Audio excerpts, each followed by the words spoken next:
Great. Okay, so I was asked to speak on the topic of water scarcity, and particularly the way it intersects with agriculture and transitions in land use, particularly farmland transitions.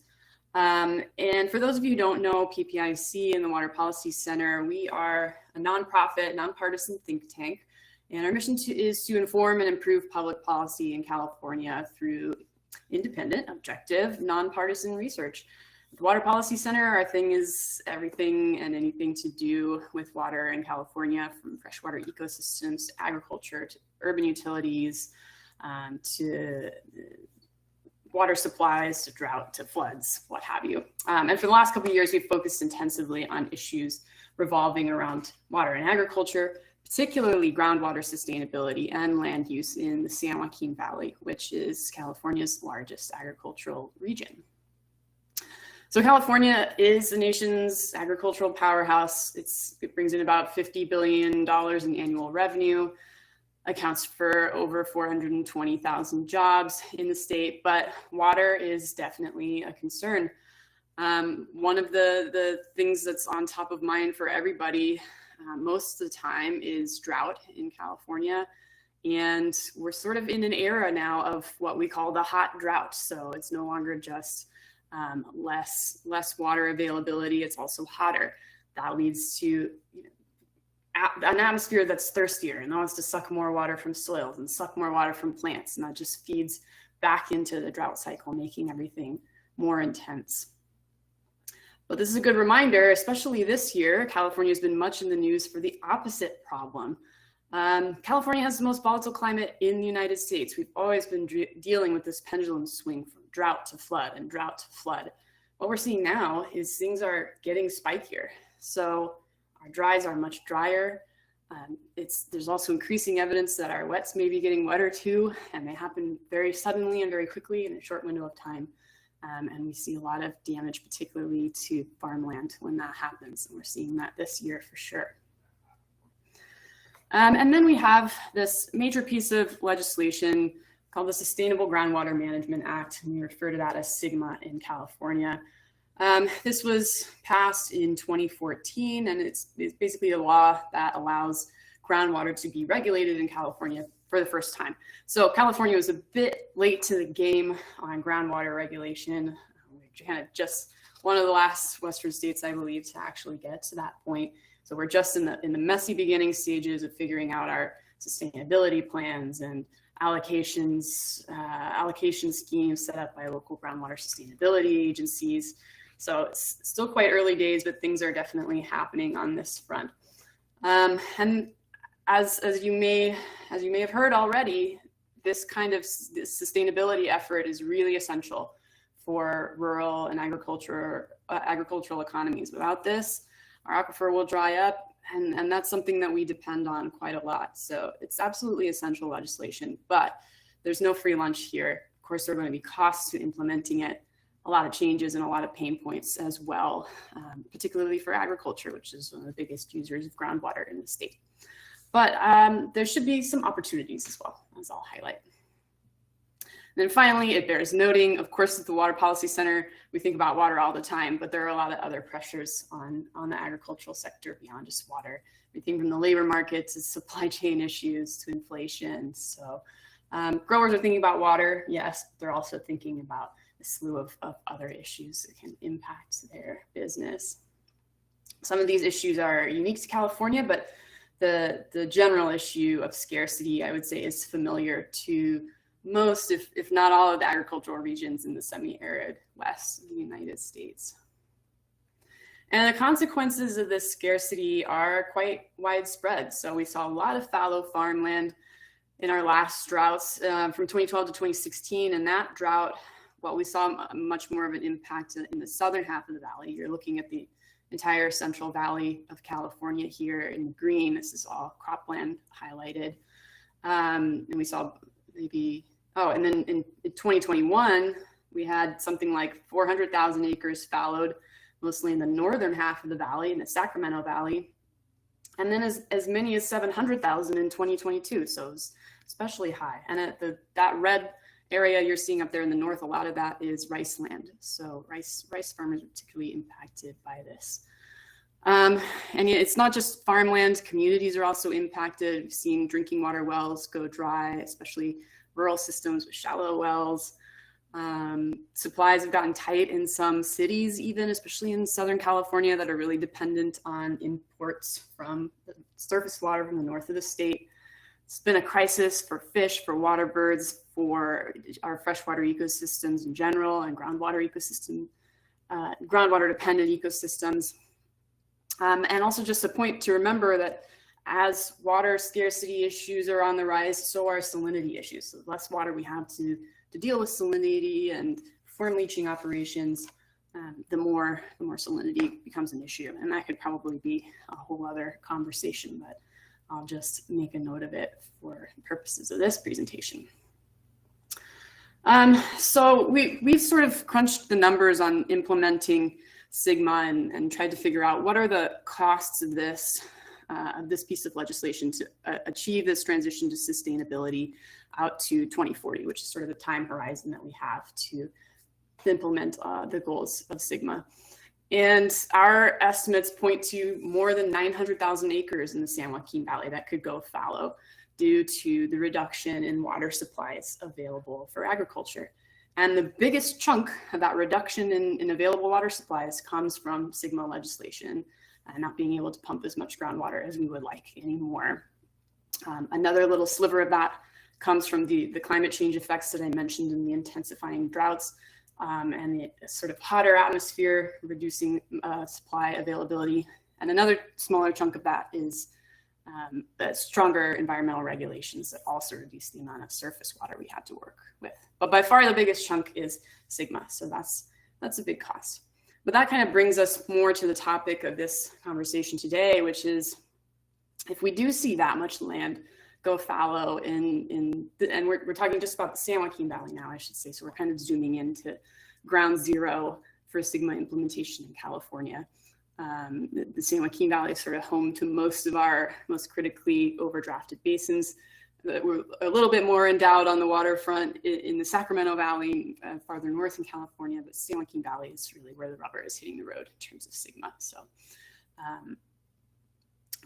this is kind of where we've focused most of our research efforts for the last couple of years. And of course, there's a lot of concern about huge swaths of land going fallow in the valley. Folks are worried about weed infestations, about pests, about air quality impacts from dust emissions from idle land, not to mention the economic opportunity. And you can sort of see on the right hand here, the right hand map is showing you surface water availability in the valley. So those areas in red and kind of orange have lower surface water availability. And you can therefore assume they depend more on groundwater for agricultural purposes. We're looking at cropland here. And these are the areas that are probably going to be more impacted by cutbacks due to SGMA. And it doesn't line up exactly with this map on the left, which is showing you areas that we estimate are at high risk of seeing a lot of fallowed farmland due to their water availability, their circumstances. But there is a bit of correspondence there to areas that have poor surface water availability and areas where we're likely to see a lot of fallowing. So the challenge then is, can the valley do better than just unplanned haphazard fallowing here and there, but can we still reduce demand for groundwater to the extent we need to meet the goals of SGMA? And there are a couple of things that we've looked into, options that have received a bit of attention for repurposing some of these lands that are being dewatered into something that is still productive but doesn't use as much water. One of those options is solar, and we're just kind of reusing some Nature Conservancy data here on the left-hand side, just to show you that there's quite a bit of suitability for solar development in the valley. And in fact, the number of acres that are suitable for solar far exceeds the number of acres that are likely to go fallow under SGMA. So that doesn't necessarily mean that every one of those acres is all of a sudden going to be solar. And in fact, it most likely won't, because there are constraints in terms of transmission and interconnectivity to the grid that have to be considered. But what it does mean is that we have some flexibility on where to site these kinds of projects where they would have the least conflict, where transmission is not a constraint, where we're not talking about prime farmland, that kind of thing. And it's a similar story for habitat restoration, which is another topic of much discussion in the San Joaquin Valley. On the right-hand side, we're looking at another Nature Conservancy data set showing the suitability of different areas for, particularly for upland and desert species habitat. 1 to 4 desert species suitability for habitat in these areas. And we're particularly interested in these because this is the area that's not going to have a lot of water going forward, but there's a lot of potential for upland habitat restoration there. So again, a lot more habitat suitability than there is land likely to come out of production, which means we may be able to look for some synergies in terms of where can we site habitat where it has the most value for biodiversity, and where it can also create other benefits. And then a third option that we've looked into that is probably of interest for the audience here today is what are some ways that we can keep agricultural land in production only with much less rainfall. So dry land cropping and water limited cropping systems are something we've looked into here. Of course, farming grains and forages without water is probably nothing new to folks tuning in from inland Washington or Oregon, other semi-arid Western regions. There's a lot of research on both the agronomy of existing dry land systems, as well as the broader transitions from irrigated to dry land as regions like the Ogallala deal with their own water scarcity issues. But keep in mind, it's a really big shift in mindset for Californians who do the majority of their farming with plentiful irrigation. But this might be one strategy to reduce demand for groundwater while keeping some land in agricultural production, is using that land for winter, which is our rainy season, winter forage production. And I'm talking about forage products in particular because despite not being as high revenue potential as some of our specialty crops, they're very flexible. You can take advantage of the rainy season in California. And when you look at them, they can really provide a high value use of water in a very water limited context. So here we're looking at the San Joaquin Valley again, and you can see that there's some potential for this even in the drier southern half of the of the Central Valley in the San Joaquin, but more so in the northern parts that get a little more precipitation. So logically, there's probably more scope for this in the Sacramento Valley, in the northern half of this Central Valley that has a little bit better rainfall. But also we can get really good results on this just with really small amounts of supplemental irrigation to get things going. And this has benefits for the grower as well, just public benefits to keeping crops in the ground, as you've probably discussed a lot already. One of them that's big in the Central Valley is dust mitigation. So just even a little bit of biomass in the ground there to keep, to hold the topsoil in place and prevent some of the air quality issues that we've seen a lot of in the valley. There's benefits to the grower as well, everything from maintaining soil quality, keeping the land operational for future agricultural uses is a really big one. And it also just builds flexibility into farm operations, which is kind of key here. So winter forages can be harvested for different products, depending on the kind of year that it's turning out to be. And it's harvesting early for a forage product rather than for a grain tends to be a pretty good use of water. And if you have a crazy flood year like we had this year, and you need to sacrifice that crop to do some groundwater recharge, it's not such a big deal. It's not as big of a deal as flooding an orchard, for example. So I know I'm short on time here, so I'm not going to go deep into every one of these things, but just a couple of highlights here on policy level, what's needed to enable some beneficial land transitions in this region.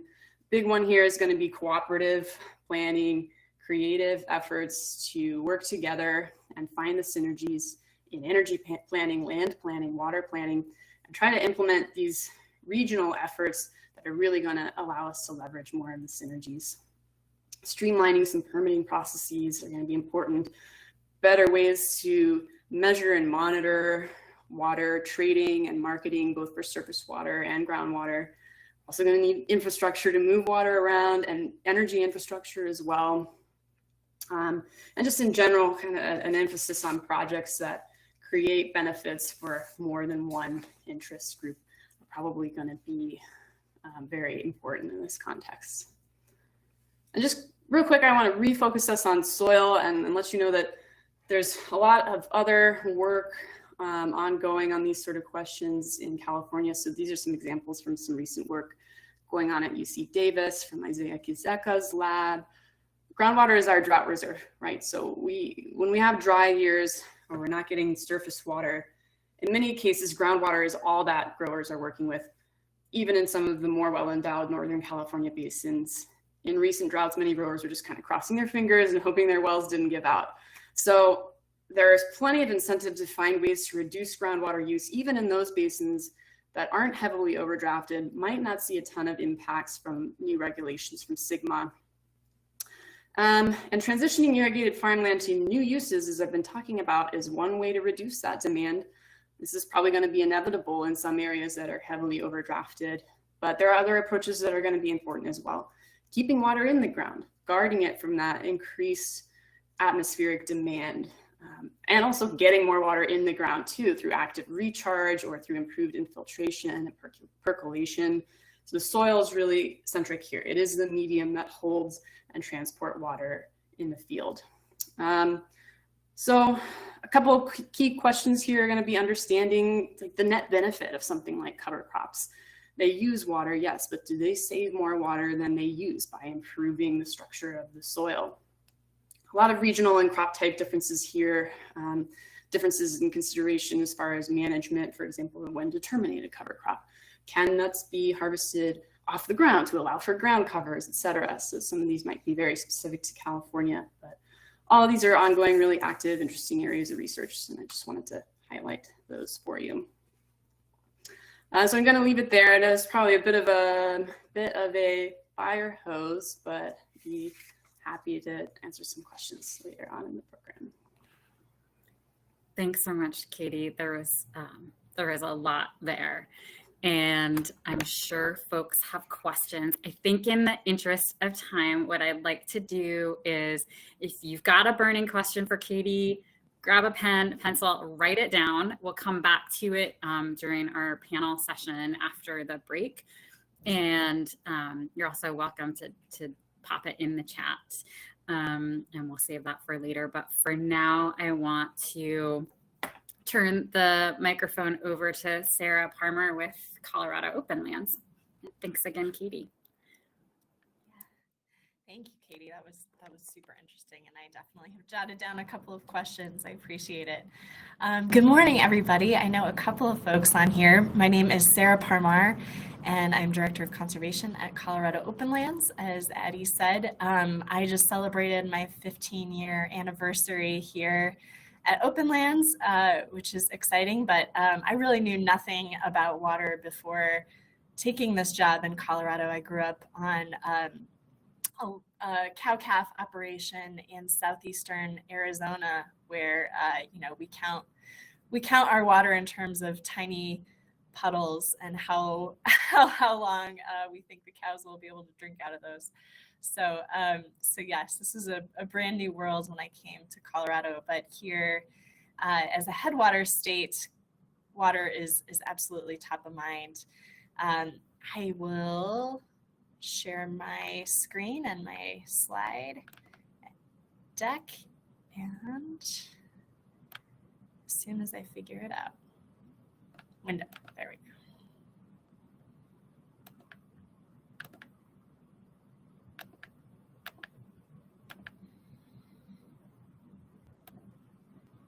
All right, can you all see that slide deck?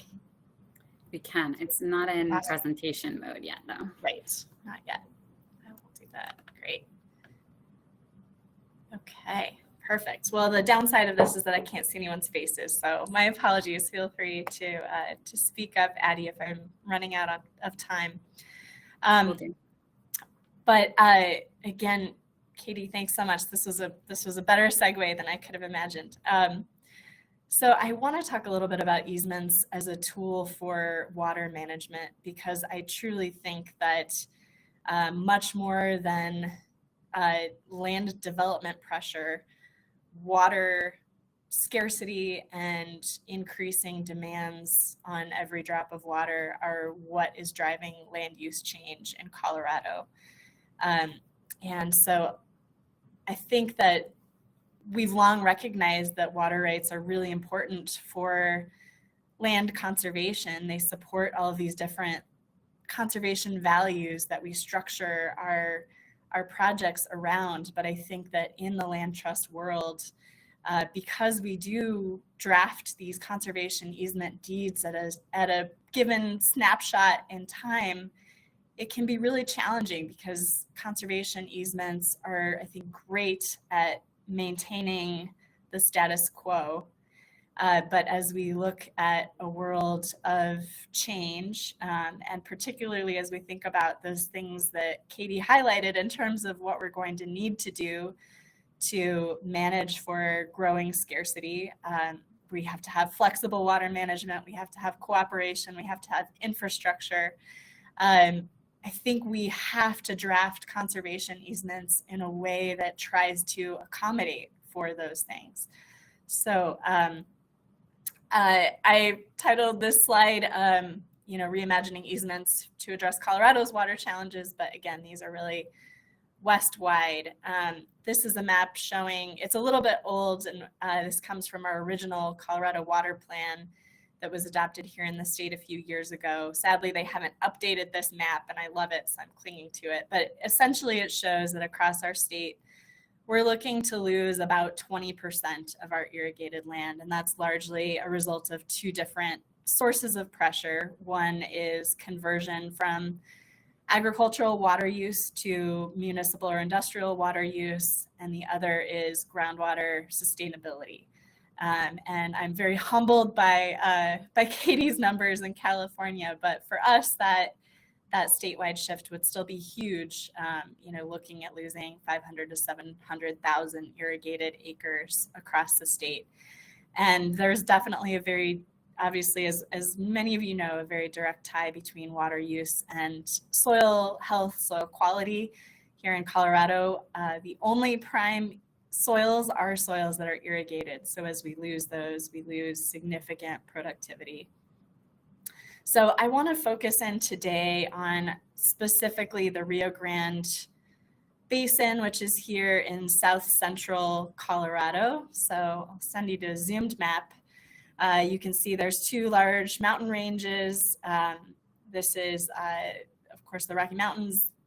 These are the Sangre de Cristo Mountains. You have a high mountain valley in between them, which contains the headwaters of the Rio Grande River as it then flows out of the state. But there's about 5,000 wells that pump out of this basin, out of two underground aquifers. So there are irrigators that certainly have surface water deriving from the Rio Grande River and its tributaries, but a lot of agriculture has really developed exclusively on groundwater pumping. So it's not necessarily just a drought reserve. It's in constant use and constant pressure. And as a result, the state of Colorado said the aquifer levels are dropping too fast. We need you to bring them up to a sustainable level. So we have sort of two joint concerns here in Colorado, which is that these irrigators have to honor the amount of water that we have to send down the Rio Grande River as part of our interstate compact. And then now we also have to bring these underground aquifers to a state determined level of sustainability.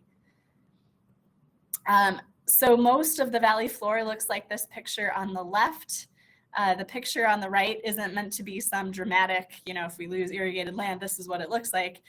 It's actually a picture of the Great Sand Dunes National Park, which is in the San Luis Valley. So I'll just flash back to the other map really quickly. The Great Sand Dunes is here on the eastern part of the valley. And you can see that if there is not necessarily roots in the soil, the Great Sand Dunes National Park gets to grow as a result of that blowing soil and sand. So, so interesting dynamics here in the valley, but as you can see, lots of center pivot irrigation in the central part of the valley. So, like many land trusts, we were doing a lot of conservation easements that tied water rights to the land, that said, thou shalt continue to use your water rights as you have historically, because we were thinking about the conservation values, the agricultural productivity, the habitat that gets provided by irrigated agriculture on a specific piece of ground on the conservation easement property that we were working with. But as we think about these larger issues, again, of availability, of scarcity, of this cooperative water management across boundary lines, how do we create conservation easements that accommodate for that? And what we heard as we worked with folks here in the San Luis Valley was, you know, you've been very successful at doing these traditional easements, but how do you help us solve this aquifer issue? And so after a couple of years, thanks to COVID, it was a little extended, after a couple of years of conversations, feasibility study, we came up with the idea of groundwater focused conservation easements. So we're very used to things that restrict land use. We thought, why can't we use the same incentive to actually allow people to voluntarily restrict their groundwater pumping and receive the same types of conservation easement financial incentives or tax incentives by reducing their groundwater pumping? How do we add another tool to the toolbox to help pay for that, essentially, to help pay for this community transition and to allow people who want to help to do that? So one benefit is that, of course, the conservation easement, or I shouldn't say of course, these conservation easements are perpetual. So the reduction in pumping is permanent. So we work with folks to specify the level of pumping reduction they're comfortable with. All of the wells in the San Luis Valley have been metered, so we're able to measure whether or not someone is in compliance with this reduction in pumping. But the irrigator gets to determine over time what that looks like. So, so they may have 3 circles, and to use a very simple example, and they may say, I'm comfortable with a 33% reduction in my groundwater pumping, and I'm going to rotationally fallow these fields. In the future, that might look like something different, deficit irrigation or something else, but that permanent reduction helps groundwater managers ensure that that water is actually going to stay in the aquifer over time. And then again, we've used, I'll talk about our first project where we did use tax incentives. We also have NRCS funding through Regional Conservation Partnership Program grant to not only pay for the conservation easements themselves, these groundwater easements, but also to pay for land transition practices. So the first groundwater easement that we did, you can actually see in this aerial, this is kind of on the northern part of the San Luis Valley. There's a creek that you can see flows through kind of the center of this picture and eventually should technically flow into the Rio Grande. So I'll talk a little bit about it. So this is this farm has 12 center pivots on it. It's just under 2,000 acres. And the blue circles that you see here are wells that the landowner agreed to actually completely retire.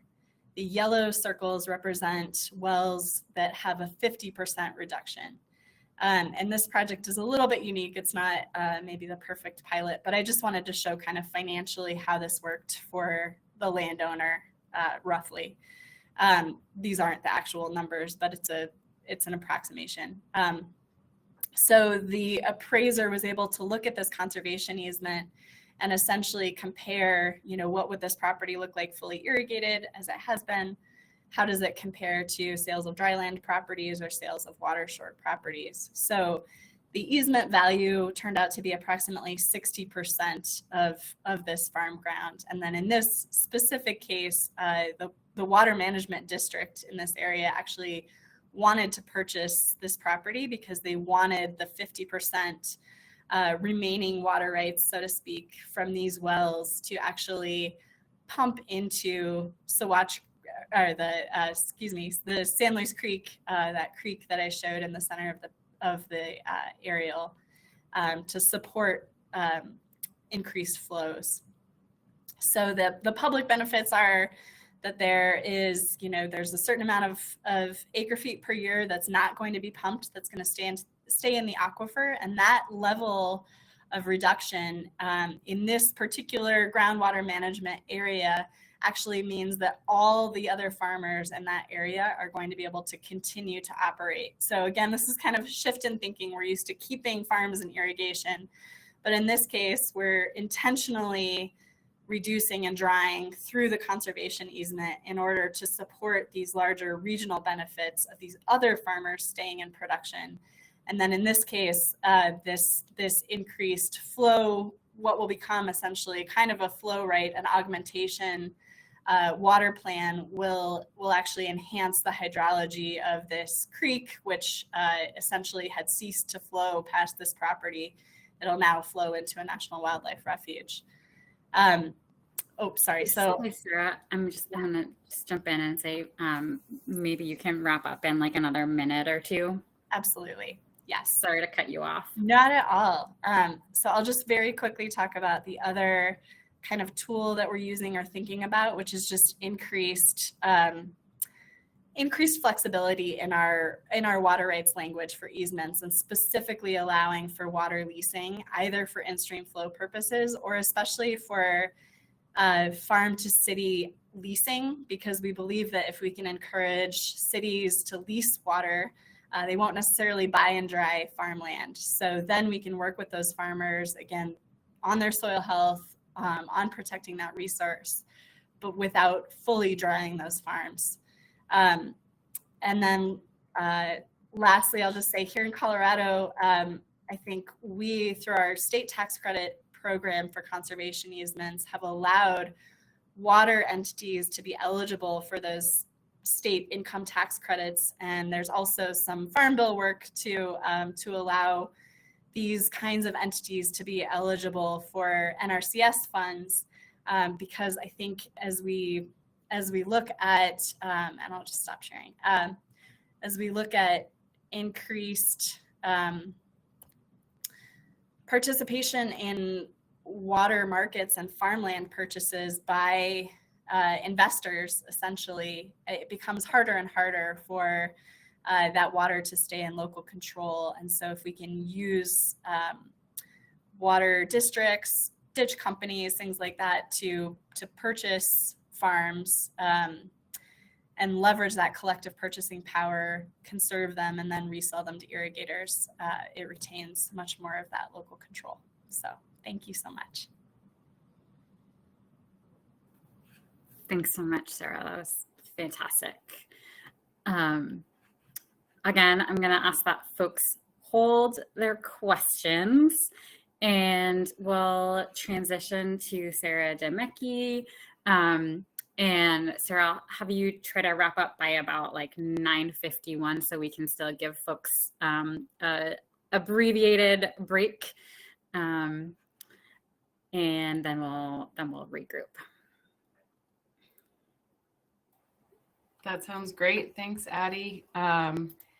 I'll share my screen here, but very similarly to my co-presenters, I am from the East Coast and came to Washington State about 3 years ago. So what I'm presenting on today in terms of Washington water rights and our programs were completely new to me. So it's definitely been an interesting learning curve, also very exciting. But basically, I'm going to talk to you a little bit about Washington water law, and it probably does apply to a lot of the states that are in the West, kind of those general concepts around water rights. And then I'm going to be highlighting one of the resources and programs that we have in the state that is really allowing for water conservation. So just briefly, a little bit about Washington Water Trust. We're a private nonprofit organization with a mission to improve and protect stream flows statewide. really for the benefit of salmonid and other ESA listed species. What we do is we take a voluntary, non-regulatory, and market-based approach to on-the-ground projects that really work for landowners and water right holders while conserving water in stream.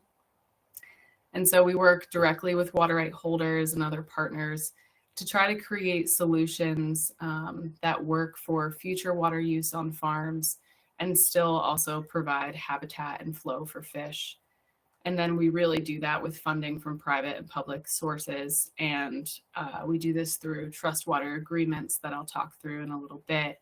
But those just provide the financial incentives to landowners and water right holders to protect and put portions of their water right into this program that I'll highlight. So just to frame, we'll talk a bit about some basic principles of Washington water law. And again, I would say most of these are probably generally applied to Western states, but they all kind of have their own take on how these are mandated. So to start, under Washington water law, water is a public resource, so it can't be owned, but having a water right gives you that legal authorization to use that resource for a designated purpose over a specific period of time. In Washington, the law also operates around prior appropriation, as does most Western states, and that's that first in time, first in right. So water rights are based on a seniority system, and essentially the older your water right, the more reliable your water source is. In Washington, we have a 5-year use it or lose it rule. So essentially, this gives a landowner 5 years to put your water right to full beneficial use. Otherwise, some of that unused portion is subject to relinquishment. And really, we call this kind of the look back clock, if you will, and it's kind of key to why the program I'm about to highlight is so important and useful for water right holders and farmers. And then finally, as with most of the topics that we're covering today, watersheds in Washington are really over appropriated. There's a lot more water rights out there than there actually is water in stream now, due especially to climate change, but a lot of other factors as well. And unfortunately, with climate change and with overappropriation, as well as that 5-year look back piece, what you have in a paper water right is often not what you actually have to beneficially use. And we call that wet water. So that's why it's really important to understand what water you actually do have to use, what's been historically used on your property, and so that you can maintain as much as you have for future uses. And so that's really where the water trust comes in. We help landowners determine if they have a valid water right and what exactly they do have left of that paper water right.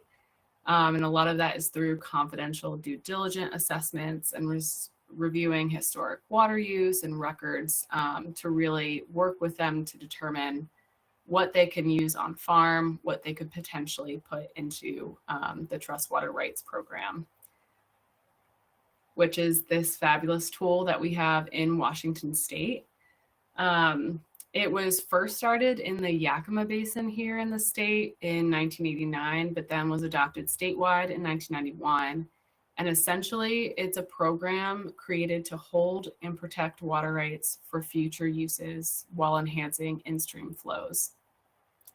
And so again, one of the major benefits of this program to water right holders is that it stops that 5-year look back clock and protects water from relinquishment.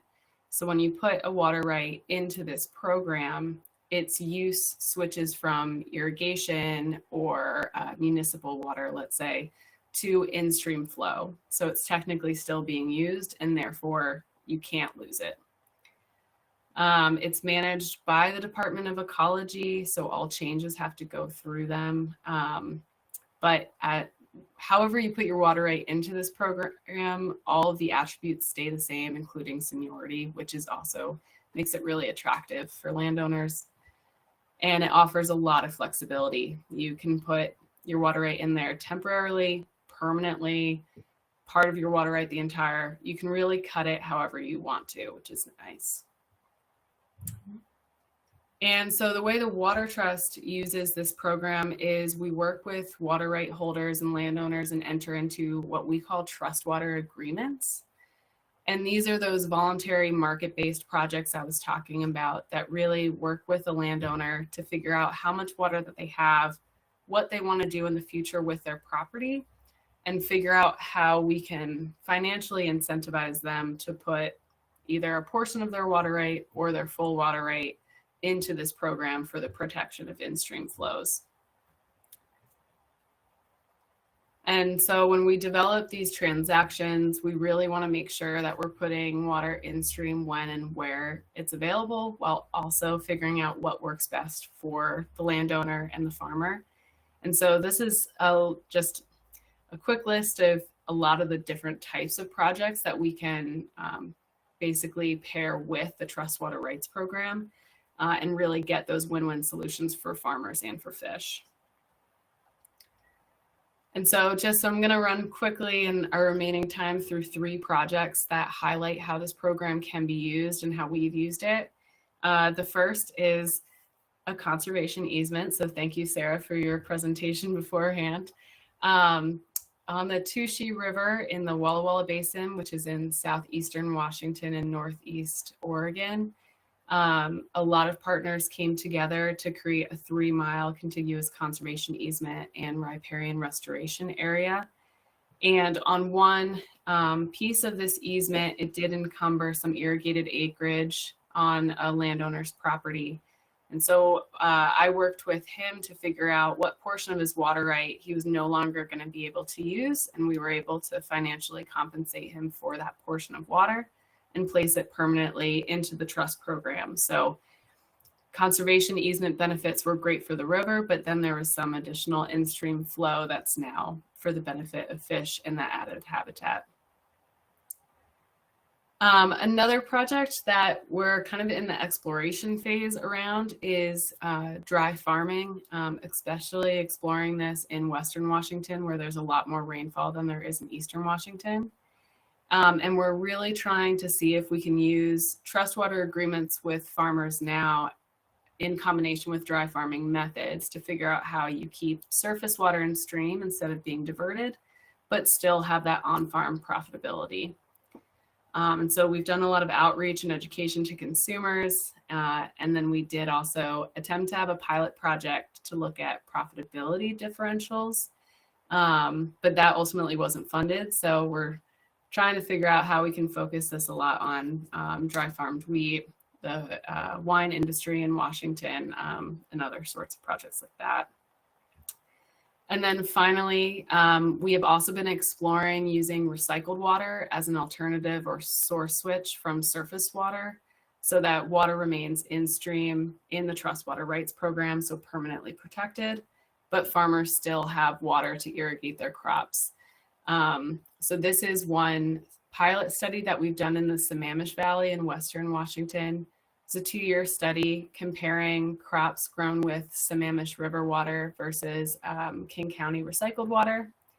And so we did a lot of outreach around this as well. And then we're ultimately hoping to expand this to a regional capacity in the Puget Sound and look at other opportunities around different wastewater treatment plants producing recycled water as source switches and keeping water in stream. So that's what I've got. Thanks so much, Sarah.